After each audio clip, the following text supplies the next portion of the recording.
Sorry vanhu vacho.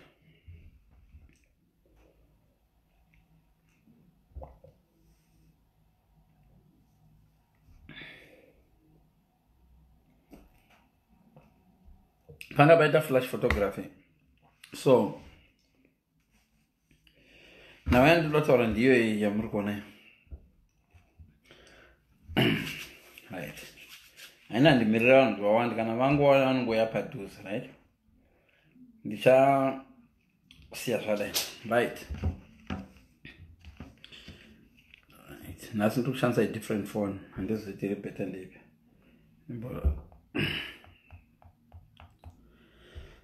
I'll try not to waste time, guys. Right.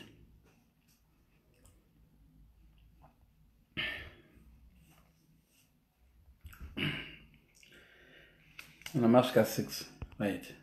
Vanotibatira parod. Vanotibatira parod. Right.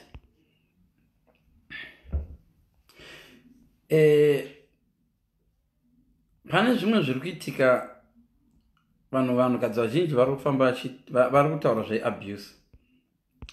But pane imwe secret abuse iri kuitika kuvanhu. Iri kuitwa nemi vanhukadzi kuvarume. But because nokuda kuti varume sometimes varume vanonzi vari strong and varume vanonyara kuti vanzi vari weak. Vanosuffer in silence, right?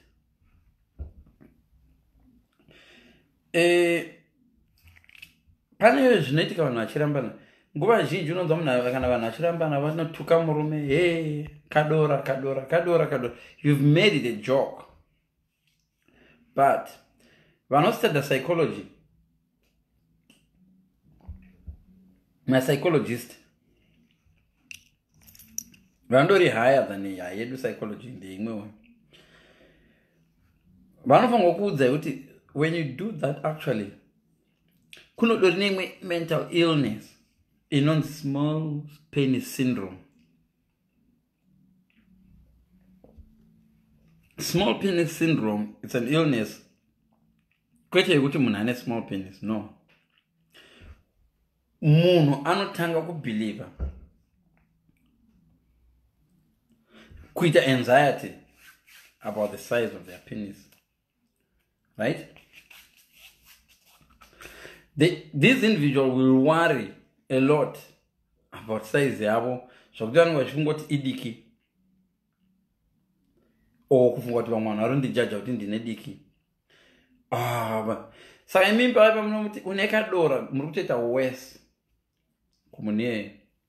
But let me tell you guys something that many girls don't know or many guys don't know. Right? My doctors vakaita biology nandinaita biology. Vakaita biology vanorefer this small penis syndrome as inonzi penile dysmorphic disorder, PDD. What a PDD. Inonzi PDD, right? Penile dysmorphic disorder, right? But haiko ku mental illness haisati yaiswa ku DSM-5. So hailistike senge. What am I trying to say? Haisi kulistwa as a separate disorder. Inenge chinclude iyo body dysmorphic disorder, BDD. Azvo biology mira yandisula enda kwese ikoko. Vandoda kutaura ndichikudza kuti munhu anenge ane chirwere mental illness iyo inonzi small penis syndrome kana PDD, they do not actually have a small penis. Instead, they are very, very anxious about their size. And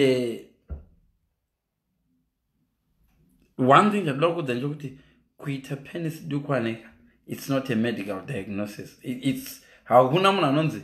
Oh, we are tikurapo ne chirwere che ningi dukwane. No. Very rarely a person is small enough so kuti akwanisi kudi kuita bonde. Ndekana vasvika pastage iyoyo doctors manje ndo pavanozorefer kuti inonzi micropenis. Micropenis hapana anoza size. Micropenis kura kuti micro kakadiki. Vamwe vanhu munoseka muchiti kadora ava. Muri abuse varume. You are abusing them. You are pushing them towards PDD. Muri kuvapusha towards this illness. Yokuti vapedzisira vakubhiliva kuti vane kadora vasina, right? Nhasi ndichafarirwa nevarume panyaya yemadora because mazuva mazhinji ndosingosapota vanhukadzi, right? But tiri kuuya kuvanhukadzi nhasi vanhukadzi muchandituka chete, mirai kwatichaveiko, right? Saka perception yemunhu nebody yake can trigger immense anxiety about their appearance. Zvatinongokuitaiwo nemotika kuti wakafuta, even munhu size 8 kana uchida kuti uone kuti you can actually abuse munhu ane size 8 musikana size 6 chacho ndokusaka chizozopedzera paita iye inonzi ndakangana eating disorder. Ukaenda kumunhu size 6 ukamuti you look fat, you can actually make that person develop anxiety yokupedzisira vasingachatodli achidla achirutsa nekuti ari kufunga takafuta. Yes, nokuti zviri kuitwa kuvanhukadzi vanhu vanoti you can't do that, you can't do it, ukadero kumunhukadzi. But what you people don't know is that vamwe varume ava muri kuitwa netudora ivava muri kuvapusha towards PDD kana kuti it's a type of BDD yandambozvitaura kumusoro zvekuti vanopedzisira vakufunga kuti vane kadora vasina, right? Pane ma-researches ndokusandinichona ndichiverenga pano, pane ma-researches akaitwa. Vanhu ivava vanopedzisira kufila shame and anxiety about size dzenhengi dzavo, and they mistakenly believe kuti vane micropenis even dziri normal. Wakatarisisa ku-statistics chaiko kuma-average kwakaitwa estimate vanhu vanofunga kuti a typical nenge yemurume 6 inches. Inini ma-inches andinyanyi kuaziya, vanoziya kuti ma-inches chii ndibetsere 6 inches chii kuma-centimeters. I would say ndo zvinobhiliva vanhu, but listen guys, before mavhunduka, it's not true. Average penis is 6 inches. Ma statistics enema, right? Chinzo at average penis chi.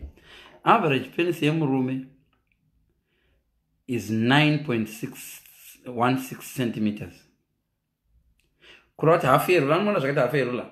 Obvisa dzimwe 5 centimeters per half year rula. Ndo average. Kana kuti 3.61 inches long. Ndo average. Saka kana wakadodero ndonzori normal.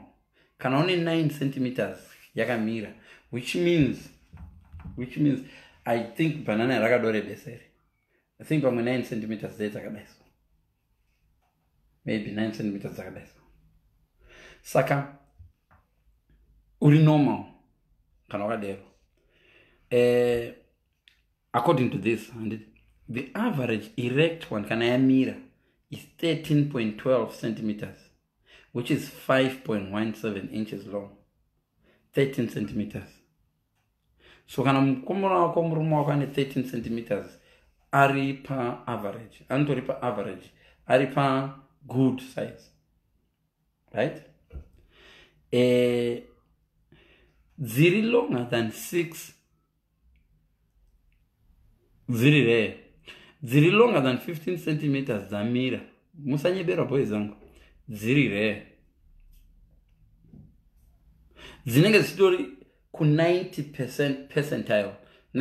percentile.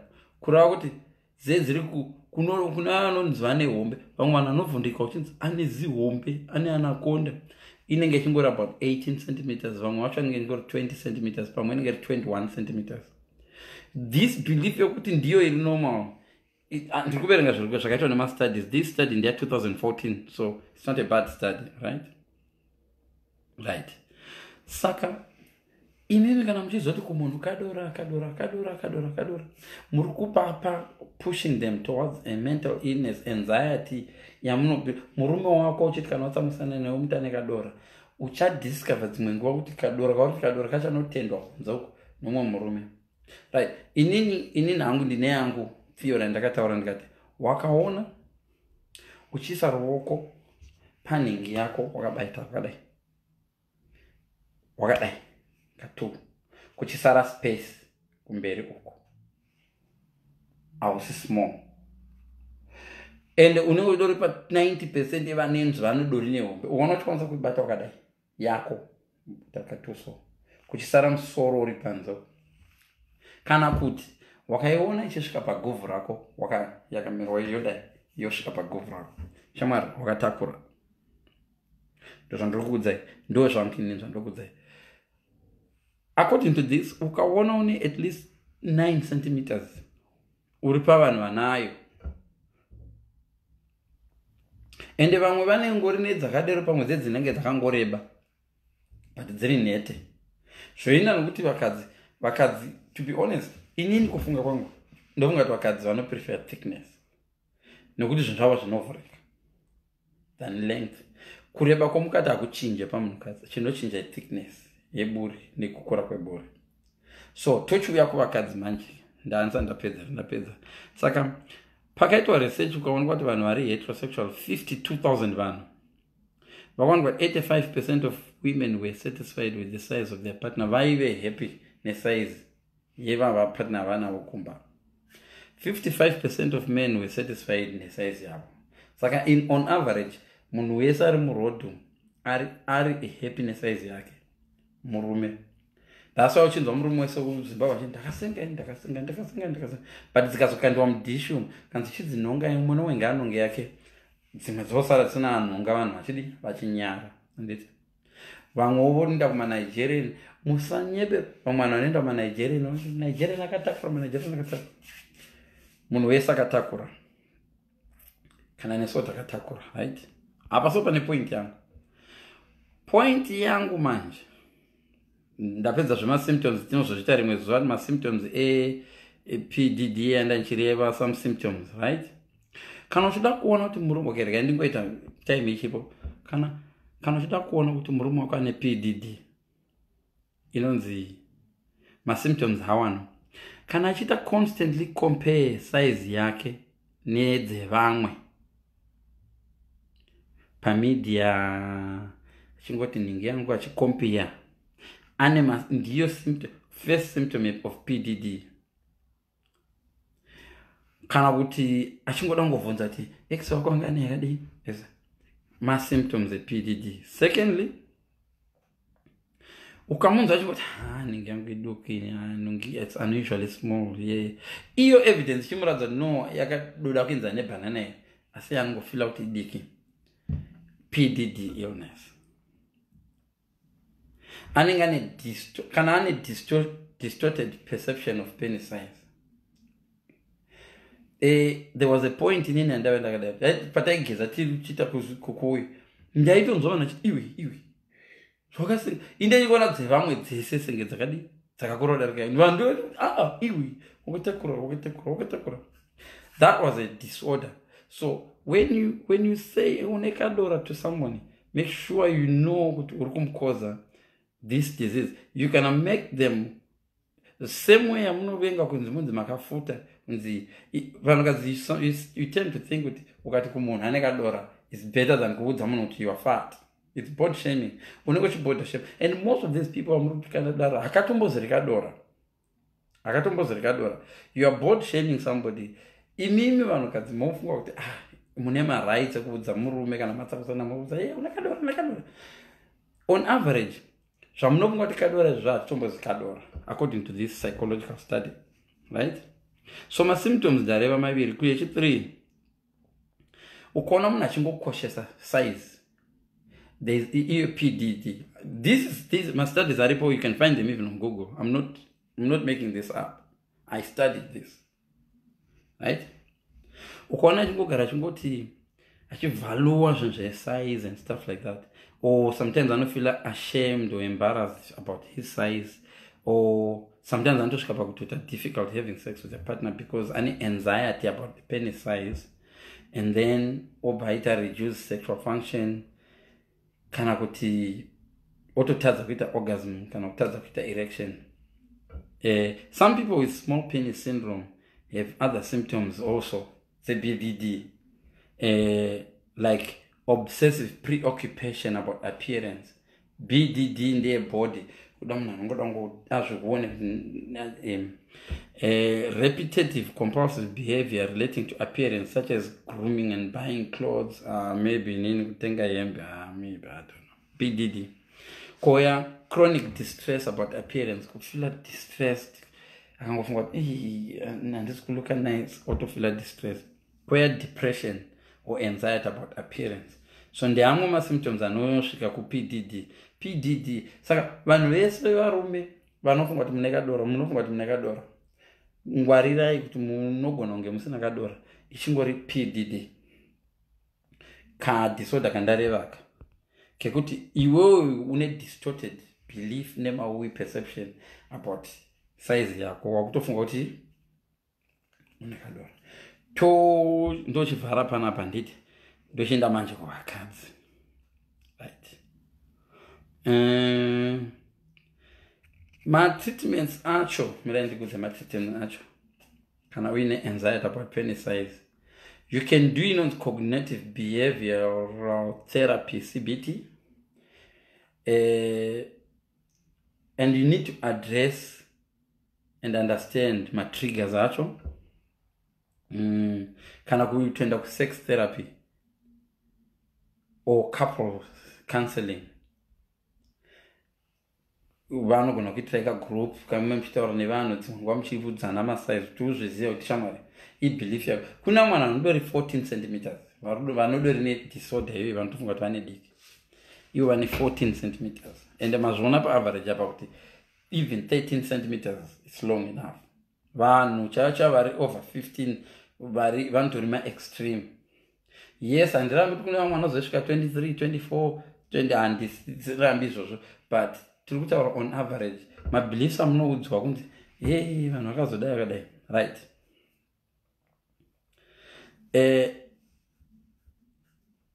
Vanhu vanowanzoita PDD ava vanowanzobvunza mibvunzo yakaita sei.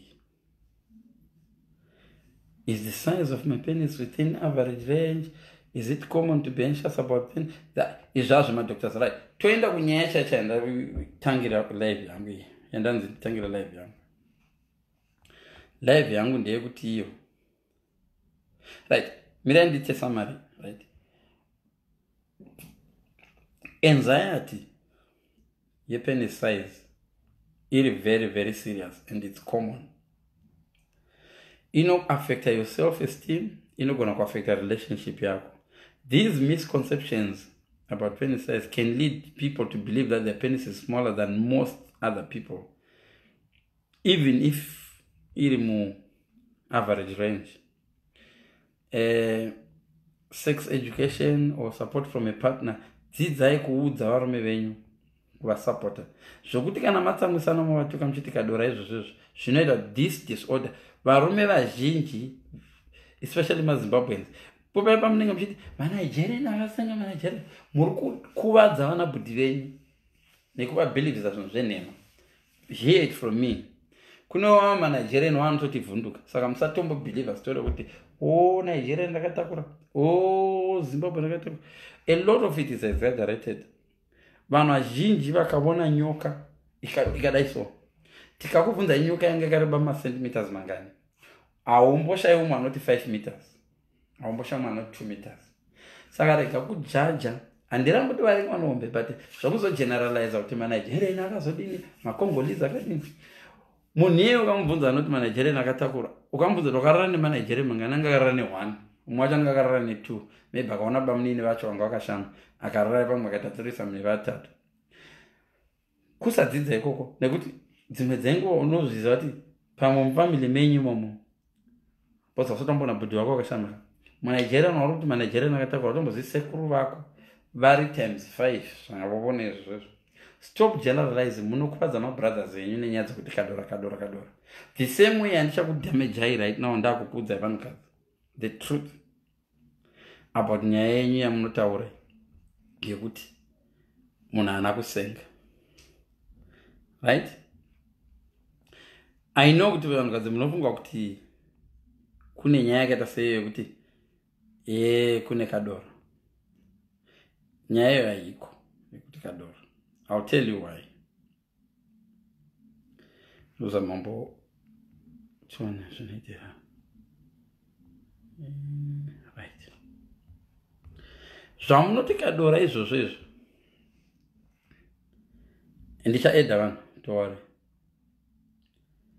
Ambuya, kana muchiti munhu ane kadora, ngwarirai statement yenyu yokuti munhu ane kadora, nekuti chinopinda hachina problem. Chiri kupindiwa ndo chine problem. Ndodzokorora futi. Chinopinda hachina problem. Chinopindiwa ndo chine problem. Nyoka kana ichipinda mumwena mwena wa complain. Mwena unofanirwa kuadjusta. Chinofanirwa kuadjusta chiyapa. Mwena kana nyoka ichipinda mumwena usiri wayo, inofanirwa kungozati mwena usiri wayo. Kana iwo usingakwanisi kuadjusta kuchinhu chiri kupinda mauri, ndiwo une problem. Because zvinhu zvamakatakura vanhukadzi irekeni. Iwewe kana uchifamba uchiti hachina nekadora. No, zviri kuitika ndezvokuti muviri wako iwo watatamuka. Iwewe ndiwatatamuka manje. Uri kuti vanhu vane kadora but iwewe ndiwatatamuka. Remember, munhu wese ane chance chokurwadziwa musi wokutanga ropa richibuda. Zvamunozoita pakati apa ndimi munozviziva zvinozopa kuti mufunge kuti munhu ane kadora. Sei asina kuita kadora musi wakakuvhura? Pane zvawakaita pakati apa. Problem yamunayo vanhukadzi ndekudai so. Vamwe venyu munoexperimenta too much. Muchitora zvemavibrator zvomunanisa zvakakora kusenga chigubhu ichi. Iwo chiziva kuti varume vachazosangana navo average. Pamunomboita single paya, vamwe venyu munonotora namazui mahombe. Ndoriita zihombe. Vamwe takakuonai pamavidhio munesa migoti. Fair enough, it's your body. Chireka kuti mwana wevanhu anenge azvipira kukuroora, wozotanga kumoti yakadora. Tsvabi. Kune ma-exercises anonzi ma-Kegel exercise. Chinodzoka. Even vamwe vakadzi vari kuma-50 years. Hear it from me. Vamwe vakadzi vari kuma-40 years. Vanodori tighter than vamwe vasikana vari kuma-18 years, 19 years, 20 years. Zvinhu zviya zvinoda kuchengetedzwa nemwi varidzi vazvo. Zvinhu zvamunofanirwa kutodzidziswa kuchechi kwenyu, kutodana vanhu vozokudzidzisai kuti zvinoitwa sei. Kune inonzi PC exercise. Yekuti you can do it now. I can tell you vanhukadzi zvamunoita. Unoenda kutoilet paunenge uchiita weight paya. Iri pakati pekubuda weight wosunga kuistopa. Try to stop it. I know kuti inoyerera ichienda kumakumbo, but kustopa uchiweta kuda kuti uziye tsinga yacho yaunozoshandisa to make kuti kudzokerane. Do repeat again. Paunenge uchiita toilet paya uchiita weight. Pakati pokumanya, try kuisunga, kuistopa chakuita kuomesa. Tsinga iyoyo yauri kushandisa kustopa weight ndiyo tsinga inonzi PC exercise. Ndiyo tsinga yaunofanirwa kuramba uchiita. Even wapa bus stop unenge wakuiziya, you can do that wakamirira bus, you can do that urimbo uchidriver, you can do that anytime you like. The more you do it, the tighter it becomes. Musanyeberwa kuti munhu ane kadora. Ukaona munhu anoti munhu ane kadora, problem yacho mugwagwa wakafamba nawo, wafamba nekwakawanda. So guys, I want to raise your confidence. Wazana ne PDD vawandisa.